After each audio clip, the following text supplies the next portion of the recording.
Joining us right now is former U.S. Attorney and Avenue Strategies partner Bud Commins. Bud, good to see you. Thanks for joining us.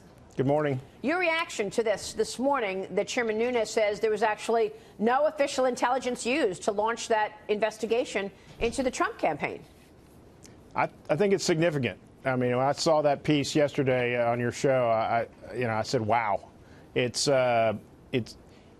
draws us back, and I think not enough attention's been placed back to the time that this investigation started, and who knew all the facts and who didn't know all the facts in the process of starting the appointment of special prosecutor. I think people need to be held accountable for withholding information about what actually happened, because it really looks like that politicians on the left fraudulently put this information into the stream of commerce, and the FBI ran with it, and nobody seems to want to hold those people accountable. So maybe that was the insurance policy that Peter Strzok was texting Lisa Page about. Just I think it's exactly what that is. Investigation after investigation. I mean, that's what I think. What do you think? Go ahead, Bud. Well, I think that's true, and I want to ask y'all, you know, if someone proposed that we go to the summer conventions in the next presidential election cycle, and as part of the process, each party nominated some lawyer that in the event they lose the election, that person will be immediately vested with investigatory powers and have access to a grand jury to just perpetually investigate the winner, I don't think anybody would be for that. But I don't know how that's any different than what we have here, where a special prosecutor was put in place apparently on totally fraudulent information that people knew was fraudulent.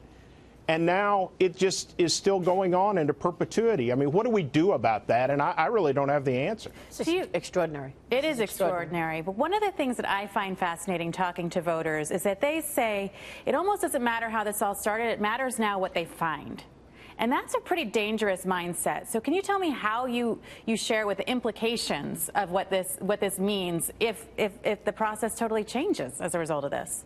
Well, I mean, you know, this happens in typical investigations out of U.S. attorneys' offices all the time. You start in one area, you trip up some other information that you didn't know about when you started, and you pursue it because you can't come in to look for the drugs and find a dead body and ignore it. I mean, you have to do what you got to do. But the question, I think, is, are all these new issues that the special prosecutor may or may not find to start looking into, do they still fall into the scope of the need for a special prosecutor? Can't most of these things be looked at through the Department of Justice and through the U.S. attorney's offices in the typical setup? And I don't really know a mechanism to shut down a special prosecutor until the special prosecutor himself comes forward and says, I'm done. And I'm not sure that's the way we want it to be set up. But, I mean, knowing what we know in terms of the bias at the top of the FBI and the Department of Justice during the election,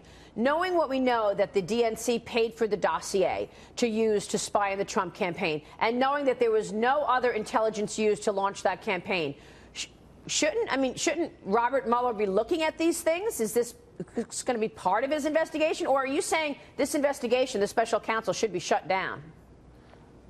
Well, I think all these things can be looked at by Robert Mueller or the OIG or investigators in a criminal context out of the Department of Justice.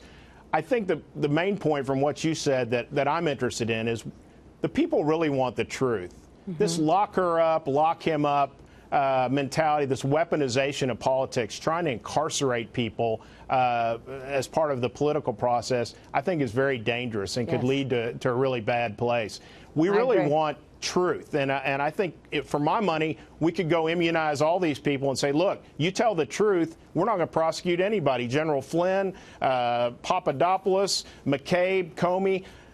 Just tell us the truth, and let's take a look at what happened so we don't repeat this. That's what's most important, I think, to the American people. But I don't think that that's possible. I mean, they've already gotten a guilty plea out of General Flynn, and I don't know how you take a guilty plea from General Flynn and not charge Andrew McCabe. I mean, it's really a mess, and it was started by bad leadership at the Department of Justice and the FBI. Do you think, Bud, it's Stegan McDowell, that those charges will happen? Again, because we've talked about people just Martha Stewart is one example that we keep using. She lied to the FBI, and she went to prison. And you got Andy McCabe, who was out there writing an editorial along with his wife in the Washington Post, basically saying that it was a witch hunt, and he told the truth. And he said he misremembered, I think might have been the word that he used. But again, he lied. He lied under oath 3 times, according to the Inspector General. Should you think he will be prosecuted?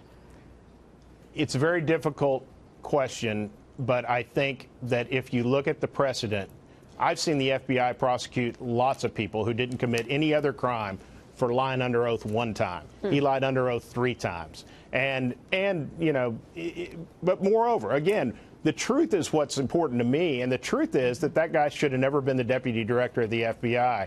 One thing that jumped out at me in that OIG report that was not criminal conduct was how he threw his supervisors in New York and Washington under the bus when he'd leaked information, and then he called and chewed them out on numerous instances for not managing the leaks that he was leaking.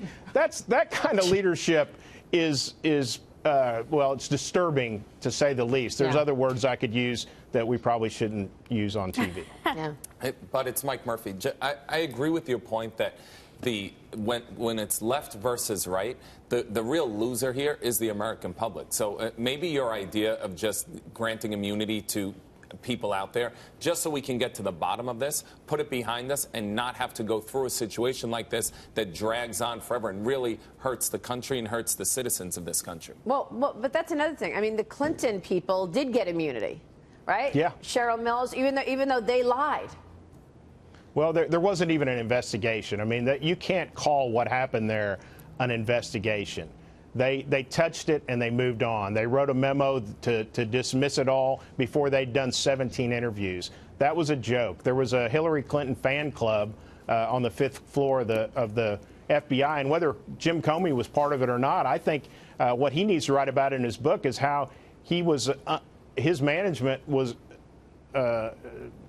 abilities were unable to detect that his entire management team was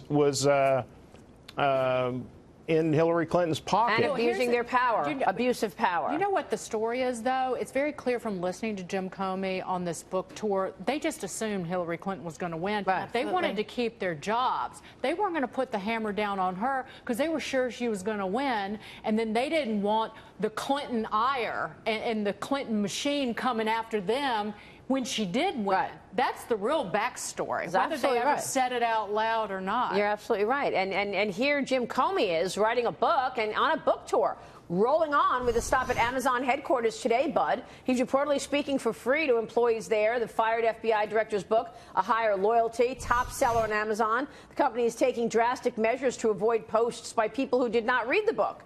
So Amazon is only allowing, quote, verified buyers to review the bestseller. This is just incredible. Yeah, it is incredible, and you know I mourn that because as a former colleague of Jim Comey, he was looked up to, and he worked very hard, frankly, to cultivate this stellar reputation in the law enforcement community, and his actions over the last 2 years, and especially capping it off with this book tour, have kind of ruined that. And how aggressive the Democrats, they're actually now suing the Republicans for exactly the reason and what they did during the 2016 election by protecting Hillary. But it's good to see you, sir. Thank you.